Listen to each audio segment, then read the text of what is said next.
ഇന്നലെ മുഖ്യമന്ത്രി വിശദമായി തന്നെ ഒരു വാർത്താ സമ്മേളനം നടത്തിയിരുന്നു. പതിവ് പോലെ തന്നെ നുണകളുടെ ഒരു കോട്ടയായിരുന്നു മുഖ്യമന്ത്രിയുടെ വാർത്താ സമ്മേളനത്തിൽ ഇന്നലെയും കാണാനായി സാധിച്ചത്. ഒരു വാർത്താ സമ്മേളനം നടത്തി കാര്യങ്ങളൊക്കെ അദ്ദേഹം വിശദീകരിക്കും.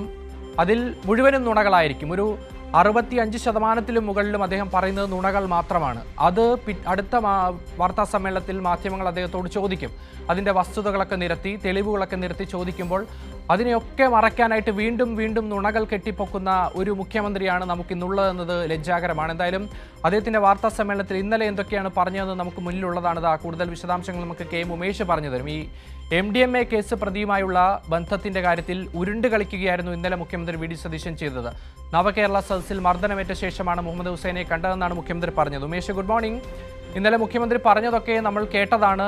ഈ നവകേരള സദസ്സുമായി ബന്ധപ്പെട്ട മർദ്ദനത്തിനിടെ അതുമായി ബന്ധപ്പെട്ടാണ് ഈ മുഹമ്മദ് ഹുസൈനെ കണ്ടതെന്നാണ് മുഖ്യമന്ത്രി ആദ്യം പറഞ്ഞത്. പിന്നീട് മുഖ്യമന്ത്രി ഇന്നലെ നേരെ ഉരുണ്ട് കളിക്കുന്ന ഒരു നിലപാടാണ് ഉണ്ടായിരുന്നത്. അദ്ദേഹം പറയുന്നു അതിനു മുന്നേ 21 മുതൽ ഹുസൈൻ മുഖ്യമന്ത്രിക്കൊപ്പമുള്ള പോസ്റ്റുകൾ ഷെയർ ചെയ്തിട്ടുണ്ടല്ലോ എന്ന് പറയുന്നു അത് പലരും അങ്ങനെ വന്ന് ഫോട്ടോ എടുത്തിട്ടുണ്ടാകും, അതൊന്നും തനിക്ക് അറിയില്ല എന്ന് പറഞ്ഞ് ഉരുണ്ട് കളിക്കുകയാണ്. എന്തായാലും മുഖ്യമന്ത്രിയുടെ സോഷ്യൽ മീഡിയ കോർഡിനേറ്ററാണ് മുഹമ്മദ് ഹുസൈൻ എന്ന കാര്യം വ്യക്തമാണ്.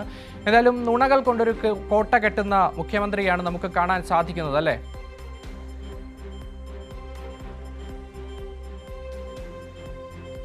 Good morning Akshay. ഈ മുഖ്യമന്ത്രി ഈ MDMA കേസിലെ പ്രതികളുമായി ബന്ധപ്പെട്ട് അദ്ദേഹം നടത്തിയ വിശദീകരണങ്ങൾ, അത് കഴിഞ്ഞ ആഴ്ചയിലാണെങ്കിലും ഈ ആഴ്ചയിലാണെങ്കിലും അദ്ദേഹത്തിൻ്റെ വിശദീകരണങ്ങൾ താരതമ്യപ്പെടുത്തി നോക്കിയാൽ തന്നെ അദ്ദേഹം എത്രമാത്രം ആത്മവിശ്വാസത്തോടെയാണ് അദ്ദേഹം ഈ നുണകൾ തുടർച്ചയായി അവതരിപ്പിക്കുന്നത് എന്നുള്ളത് ബോധ്യമാകും. കഴിഞ്ഞ ആഴ്ച ഇത് സംബന്ധിച്ച് അദ്ദേഹം പറഞ്ഞത്, എനിക്ക് ചില കാര്യങ്ങൾ ഇതുമായി ബന്ധപ്പെട്ട ചില കാര്യങ്ങൾ പറയാനുണ്ട് എന്നൊക്കെ പറഞ്ഞായിരുന്നു മുഖ്യമന്ത്രി ഈ MDMA കേസിൽ പിടിയിലായ ഹുസൈനെക്കുറിച്ചും അബ്ദുൽ സലാമിനെക്കുറിച്ചുമൊക്കെ പറഞ്ഞത്. പ്രത്യേകിച്ച് ഹുസൈനെക്കുറിച്ച്. കാരണം ഹുസൈനാണ് മുഖ്യമന്ത്രിയുടെ VD. Satheesan social media team കൈകാര്യം ചെയ്യുന്നത് എന്നുള്ള കാര്യങ്ങളൊക്കെ പുറത്തു വന്നതാണ്. അത് ഹുസൈൻ തന്നെ തൻ്റെ ഫേസ്ബുക്ക് പേജിൽ വ്യക്തമാക്കിയതുമാണ്. അപ്പോൾ അദ്ദേഹം വളരെ ആത്മവിശ്വാസത്തോടെ പറയുകയാണ്, പലരും കരുതിയത് അദ്ദേഹം ഈ ബന്ധം നിഷേധിക്കുമെന്നാണ്, പക്ഷേ അങ്ങനെയല്ല ചെയ്യേണ്ടത് എന്നുള്ളത് തോന്നൽ വരികയാണ് മുഖ്യമന്ത്രിക്ക്. എന്നിട്ട് മുഖ്യമന്ത്രി പറയുകയാണ്, ഇവരെ എനിക്കറിയാം, അവരെ കണ്ടിട്ടുണ്ട്, സോഷ്യൽ മീഡിയ ടീം കോർഡിനേറ്ററാണെന്നുള്ള കാര്യം അദ്ദേഹം നിഷേധിച്ചു. പക്ഷേ അദ്ദേഹം പറയുന്നത് ഇവരുമായി ബന്ധമുണ്ട്. അത് ഈ നവകേരള സദസ്സുമായി ബന്ധപ്പെട്ട് വലിയ പ്രതിഷേധങ്ങളൊക്കെ ഉണ്ടായപ്പോൾ പോലീസ് ഈ പ്രവർത്തകരെയൊക്കെ തല്ലിച്ചതക്കുകയുണ്ടായി. അങ്ങനെ മർദ്ദനമേറ്റവരിൽ ഒരാളാണ് ഈ മുഹമ്മദ് ഹുസൈൻ. പെരുമ്പാവൂരുകാരനാണ്, ഈ യൂത്ത് കോൺഗ്രസിൻ്റെ ഭാരവാഹിയുമാണ്. ആ നിലയിൽ ഹുസൈനെ അറിയാം.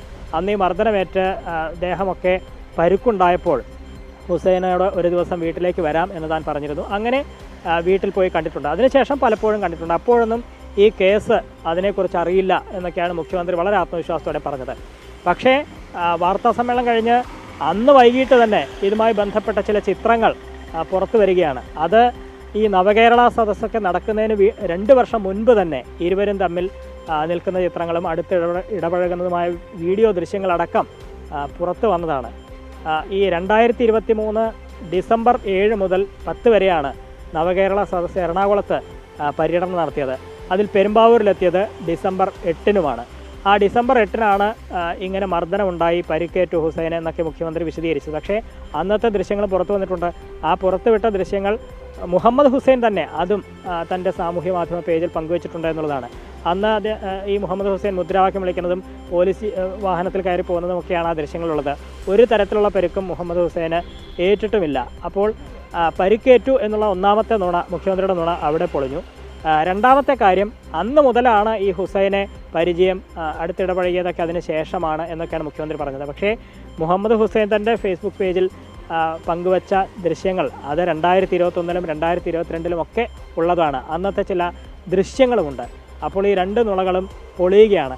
ഇക്കാര്യം, ഈ വൈരുദ്ധ്യം സംബന്ധിച്ച് മുഖ്യമന്ത്രിയോട് ഇന്നലെ വീണ്ടും മാധ്യമങ്ങൾ ചോദിക്കുകയുണ്ടായി.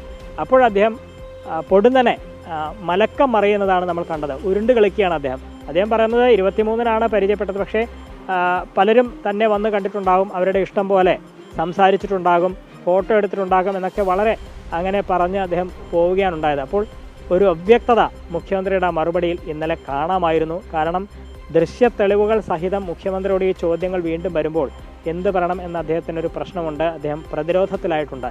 അതുകൊണ്ടാണ് ആ തരത്തിലൊരു നുണ അദ്ദേഹം വീണ്ടും ആവർത്തിച്ചത് എന്ന് തന്നെ നമുക്ക് ഈ രണ്ട് വാർത്താ സമ്മേളനങ്ങളും താരതമ്യപ്പെടുത്തി നോക്കിയാൽ വ്യക്തമാവുകയും ചെയ്യും.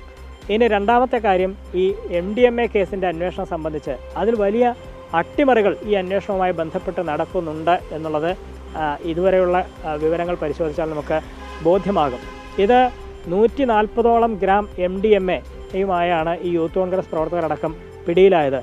3 പേരാണ് ആ വാഹനത്തിൽ അവരെ പിടികൂടിയത്. പക്ഷേ 7 മൊബൈൽ ഫോണുകൾ ഈ വാഹനത്തിൽ നിന്ന് കണ്ടെടുക്കുകയും ചെയ്തു.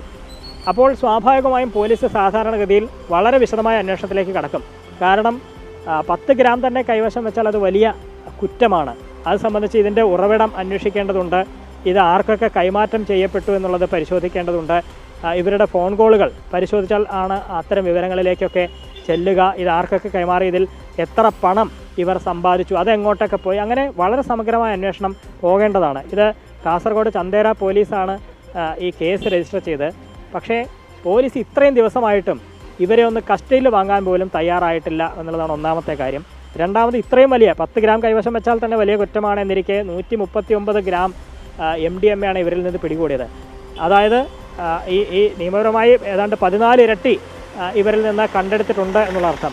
അപ്പോൾ സ്വാഭാവികമായും വലിയൊരു അന്വേഷണം ഇതിന്മേൽ നടക്കേണ്ടതാണ്. ഒരു പ്രത്യേക സംഘം തന്നെ ഇതുമായി ബന്ധപ്പെട്ട് രൂപീകരിച്ച് ആ നിലയിൽ അന്വേഷണം നടത്തേണ്ടതാണ്. പക്ഷേ അങ്ങനെയൊന്നും ഇതുവരെ ഉണ്ടായിട്ടില്ല എന്ന് മാത്രമല്ല, ഇത് അന്വേഷിച്ചിരുന്നത് ചന്ദേര ഇൻസ്പെക്ടറാണ്, ചന്ദേര പോലീസ് സ്റ്റേഷൻ ഇൻസ്പെക്ടറാണ്. പക്ഷേ അദ്ദേഹത്തെ സ്ഥലം മാറ്റി. നിലവിൽ അവിടെ ചാർജുള്ളത് SIക്കാണ്. ആ SIക്ക് അന്വേഷണം ഏൽപ്പിക്കുകയാണ്. ആ നിലയിൽ ഉള്ള മാറ്റം അവിടെ സംഭവിച്ചു എന്ന് മാത്രമല്ല, ഈ പ്രതികൾക്ക് ഇവരുടെ ഫോൺ പരിശോധിക്കണമെങ്കിൽ ഇത് ഫോറൻസിക് പരിശോധനയ്ക്കൊക്കെ അയക്കേണ്ടതാണ്. കാരണം ഇത്രയധികം 7 ഫോണുകളുള്ളതാണ്.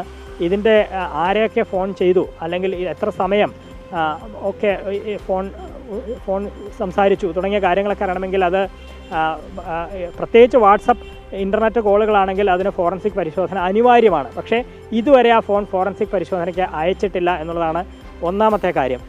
ഇനി അതല്ലെങ്കിൽ നെറ്റ്വർക്ക് പ്രൊവൈഡർ ഇത് സംബന്ധിച്ച വിവരങ്ങൾ പോലീസിന് കൈമാറേണ്ടതാണ്. പക്ഷേ അതും ആ നിലയ്ക്കും പോലീസ് നീങ്ങിയിട്ടില്ല എന്നുള്ളതാണ്. അപ്പോൾ ഇത്തരം രീതിയിൽ അന്വേഷണം ഇങ്ങനെ അലംഭാവം വരുത്തുന്നത് എന്തിനു വേണ്ടി എന്നുള്ള ചോദ്യങ്ങൾ വരികയാണ്. അതിൽ വലിയ ദുരൂഹതയും ഉണ്ടാവുകയാണ്. ആ നിലയിലൊക്കെയാണ് ഇപ്പോൾ ഈ MDMA-യുമായി ബന്ധപ്പെട്ട് പ്രത്യേകിച്ച് മുഖ്യമന്ത്രിയുമായി അടുത്ത് നിൽക്കുന്നവർ എന്ന നിലയിൽ ഉള്ളവരുമായി ബന്ധപ്പെട്ട അന്വേഷണം പോകുമ്പോൾ പൊതുവിൽ നമുക്ക് കാണാൻ കഴിയുന്നത്.